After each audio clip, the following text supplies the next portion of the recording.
All right, so we take a look at the around the league for today's first week of football.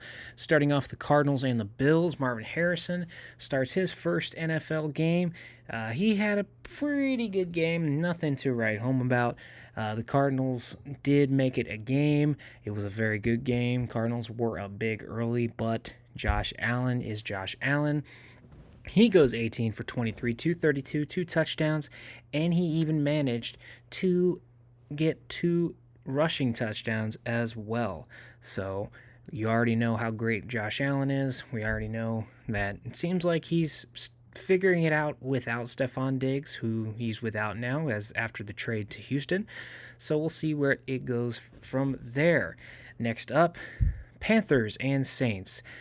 Now, I had a conversation with somebody and asked me who's going to be the worst team in football, the Patriots or the Panthers. And I said, even in my unsureness, I guess you could say, about this upcoming game against Cincinnati, I still said Carolina, and they proved me right big time. An embarrassing loss for the Carolina Panthers. They were down 37-3 at one point. They were down 30-3 at halftime. Derek Carr ate them up. Final score 47-10. Just a great game for Derek Carr and those New Orleans Saints as they are off to a great start. Bryce Young continues to show that it's one of two things. It's either he just does not have the team around him and he's just on a garbage team, or he just doesn't have it. He went 13 for 30, 161 yards, and two interceptions, including one of those interceptions being on the first pass of the season for him.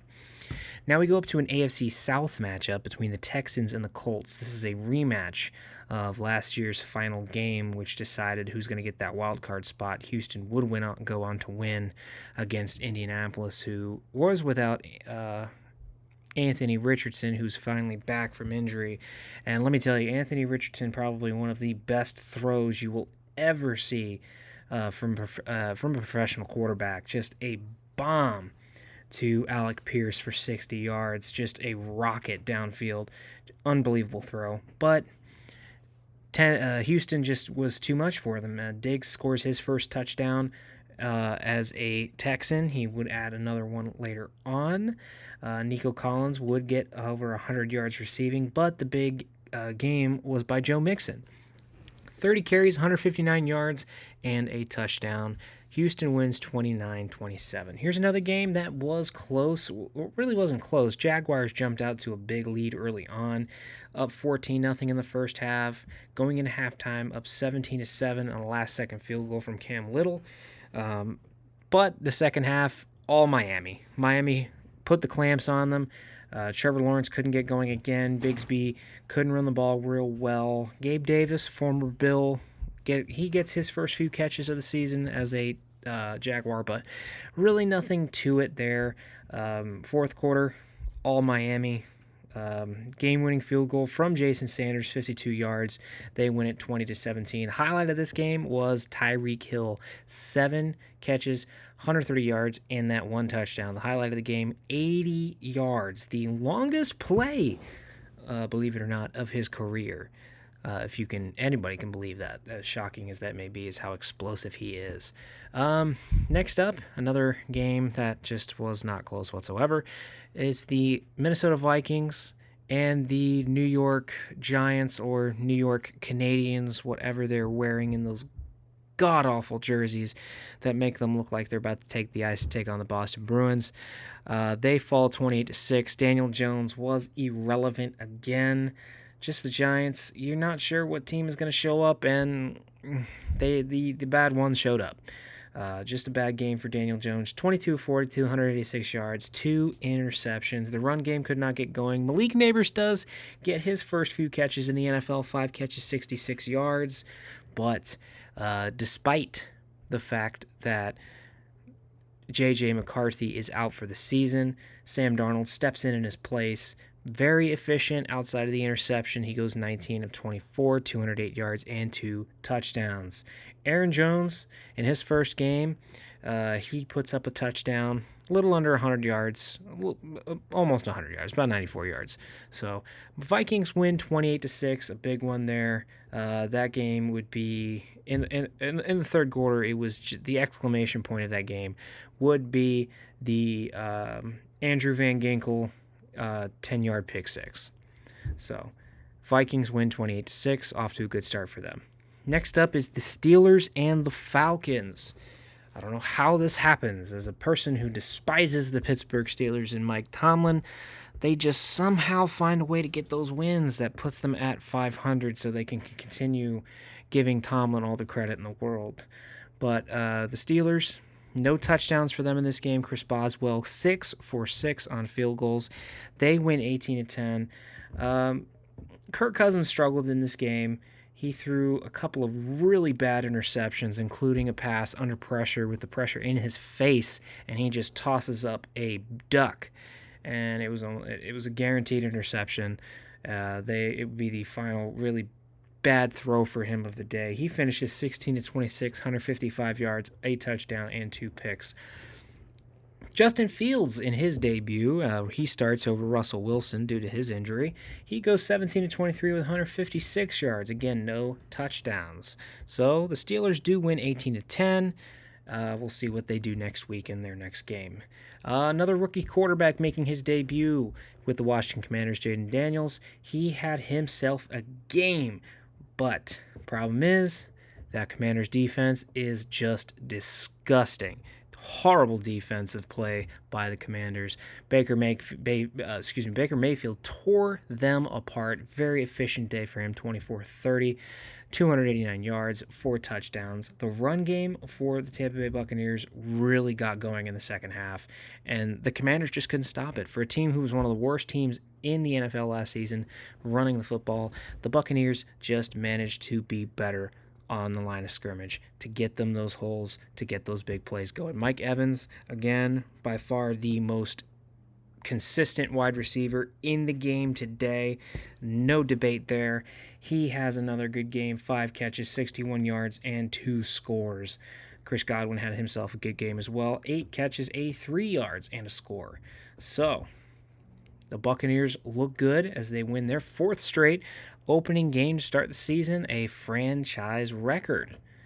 Next up, the last 1 o'clock game that we can go into that unfortunately for some reason is not popping up on the screen as you can see, is the debut of the number 1 overall pick, Caleb Williams, and the Chicago Bears. They were taking on Will Levis and the Tennessee Titans at Soldier Field.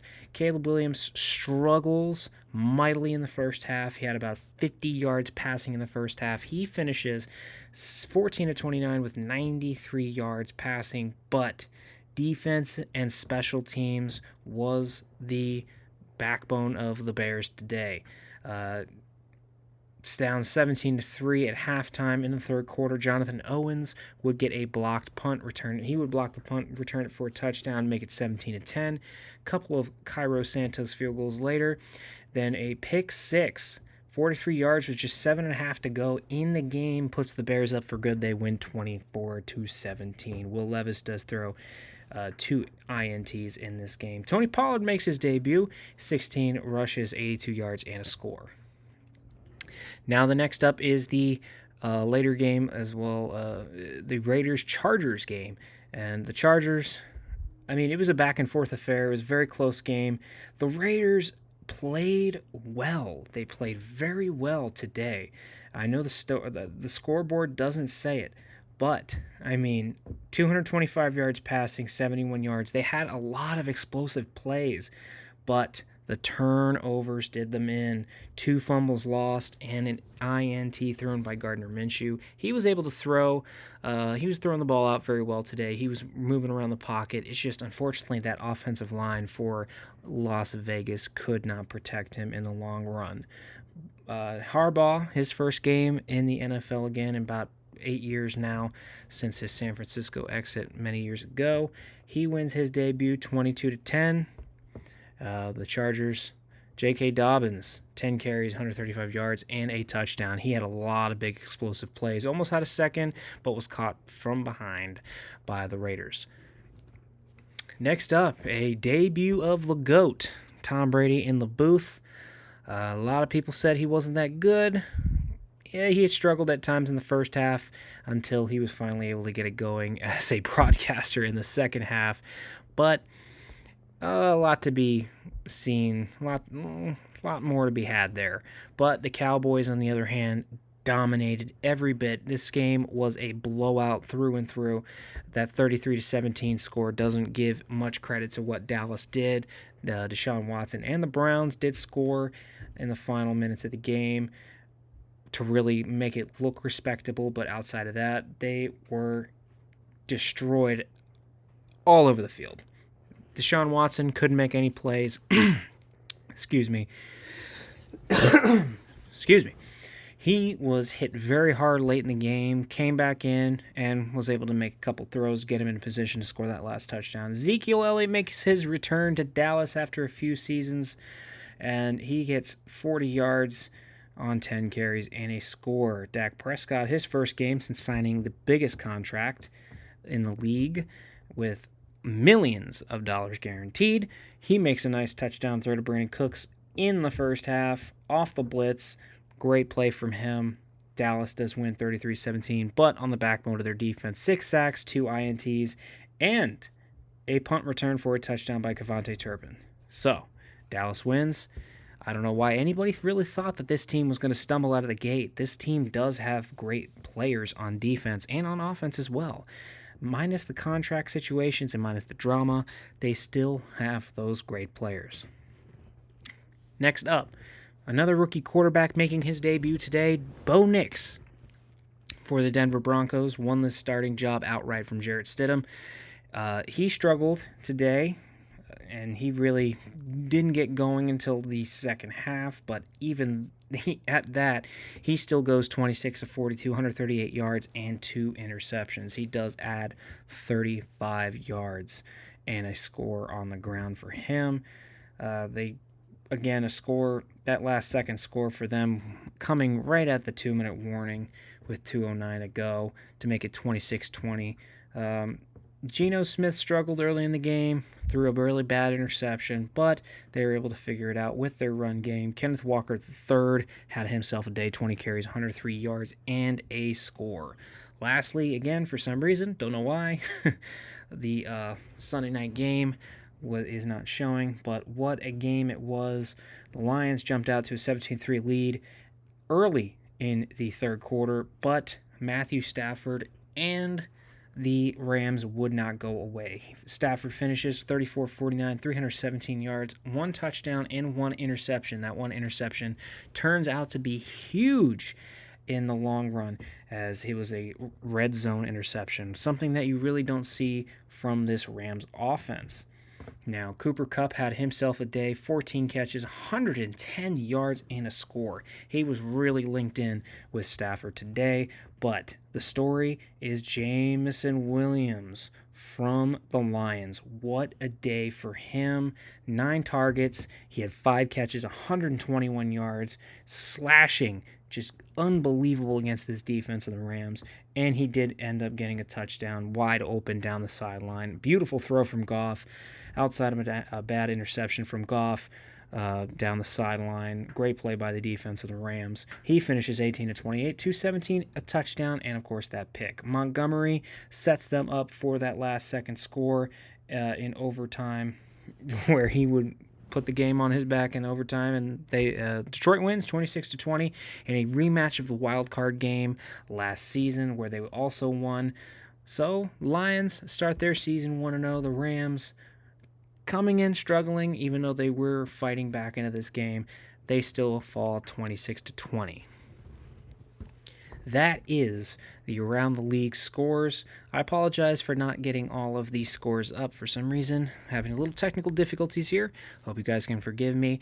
Well, thank you guys for listening. I'm excited to see you guys next weekend, hopefully after another Patriot win. If not, you'll still see me anyways. Thank you guys. Don't forget to like, comment, and subscribe. Let me know what you guys think about the games this week. Let me know what you think about the games next week. What games are you guys looking forward to? I know what game I'm looking forward to. I'll see you guys next week.